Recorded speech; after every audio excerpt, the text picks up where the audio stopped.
Hey folks, Jimmy here with Spooky Appalachia. Today I'm outside the old Christiansburg High School and Sunset Cemetery. Both locations are in Christiansburg, Virginia, and we're going to be talking about a legend that has haunted this town for over a century. Come with me and we'll check out both locations that are allegedly haunted by the Black Sisters of Christiansburg, Virginia. These sisters were called the Black Sisters because they wore all black clothing. They wore black dresses, shoes, gloves, hats, and veils. They looked as if they were going to a funeral or in mourning. Because of the way they dressed and the fact that they really only came out at night, they quickly became the talk of the town. Most folks said that they were witches. Their names were Mary Sneed, Caroline Martin, and Virginia Warlaw. Mary and Caroline came to Christiansburg, Virginia around 1902 to help their sister Virginia run the Montgomery County Female Academy. It's rumored that folks in town were downright terrified of these women. They only came out at night, most likely because they didn't want anyone to know about what they were doing in secret. In one report, it was said that they used to lock their mailman in a room and go through his stuff whenever he came and delivered the mail. Then, they would threaten to kill him if he told anybody. It was also reported by a cab driver that the sisters asked him to take them out to Sunset Cemetery where they could perform some type of ritual on one of the graves that later is said to have become Virginia's grave. There were many rumors about people and animals going missing in relation to the sister. One being the disappearance of an, at the time, controversial illegitimate baby birthed by one of the students at the all-girls school. That wasn't the only baby to go missing, though.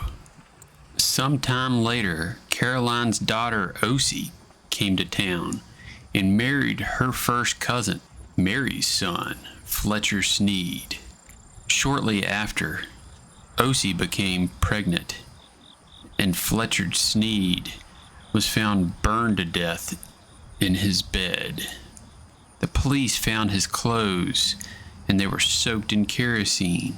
And even though the sisters had taken out a large insurance policy on him, they were never seen as suspects in his death at this point. After this, it was up to the Black Sisters to take care of Osie and the baby, but it sounds like they didn't do a very good job of it, though. The baby also went missing. And then about a year later, Osie was found drowned in a bathtub. And this was after yet another large insurance policy was taken out on her. After all these events occurred, the sisters left town for New Jersey. Soon after their arrival, the authorities caught up with them. The police searched the school and their home, where they found several human remains on the grounds, and the missing baby was found in the well. Caroline was convicted of murder and sentenced to 7 years in a mental health institution, where she later passed away. Mary pleaded guilty but got off on some kind of technicality, and after that she fled to Colorado. And Virginia, well, she starved herself to death before she ever saw a judge. After all this, you'd think this would be the end of the story, but it's not.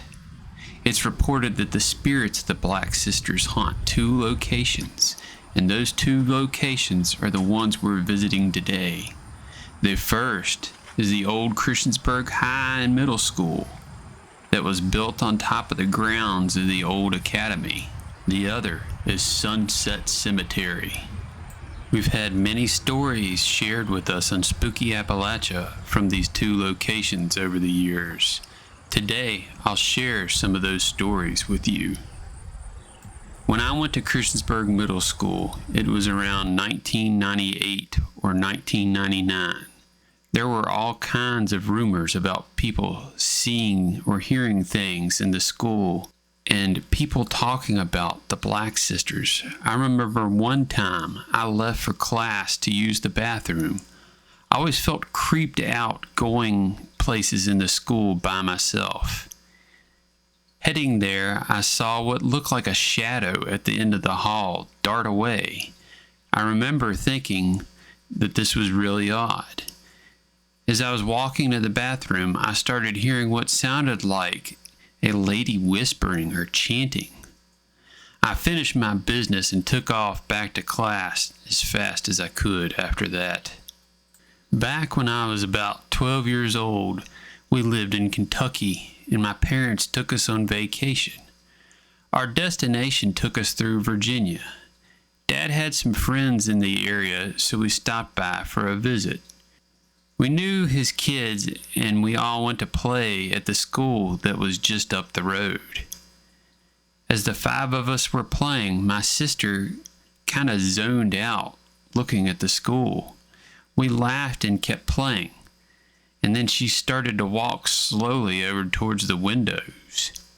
We started yelling at her, but she didn't seem to acknowledge our existence. Our friend, who was the oldest of the bunch, ran over and turned her by the shoulder. She looked confused and said she was supposed to go in. She said that the whispers told her to do that. She later explained she heard ladies whispering, telling her to come inside and find them. This story comes from a former custodian who said she was working one night cleaning the gymnasium where the old well is said to have been. This is the well that Osie's baby was supposed to have been found in, as well as the remains of a few others. It's even said that if you put your ear to the floor in the gym, you can hear a baby crying. That night, this lady finished cleaning the building, left and came back.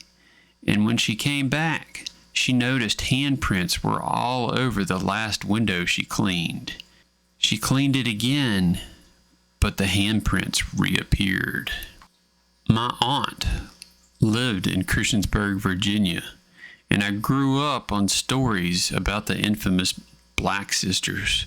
One story she told me happened to her. She was leaving work late one night. It was around 10 p.m. Not many people were out that night. She locked up and was walking to her car across the street over near the old middle school. There was a heaviness in the air. She looked around because something didn't feel right, but she saw nothing. She unlocked her car and began to hurry and get inside to lock the doors. As she was pulling out of the parking lot, she saw these 3 ladies dressed in all black moving down the sidewalk near her. They were dressed in all black, but the weird thing was they were floating. My aunt sat there in shock, just completely spellbound. They floated along, looking straight ahead, right before her eyes, and then simply vanished. She was the manager at that store she worked at for many years until she retired, but she never saw anything quite like that ever again. My brother and I were bored one night driving around trying to think of something to do back in the 1990s. We came up on Sunset Cemetery and remembered the legend of the Black Sisters. We decided to find Virginia's grave and test out the legend that if you walk in circles 3 times around her grave, she will appear. We found the grave and walked 3 circles around it laughing. Nothing happened. We were a little bummed out and we decided to walk back to the car. That's when we noticed what kind of looked like a person. It was completely black and charging right at us. We both screamed and ran for the car. When we got to the car, we noticed whatever it was gone. and we decided to get out of there. Thank y'all for coming with me to these two spots allegedly haunted by the Black Sisters and listening to some of these stories associated with them. Man, oh man, they're so creepy, aren't they? Woo! It's chilled me for years and years and years. I'm sure it will for years to come. Anyway, hope y'all enjoyed it. If you hadn't, be sure to subscribe. And until next time, stay spooky.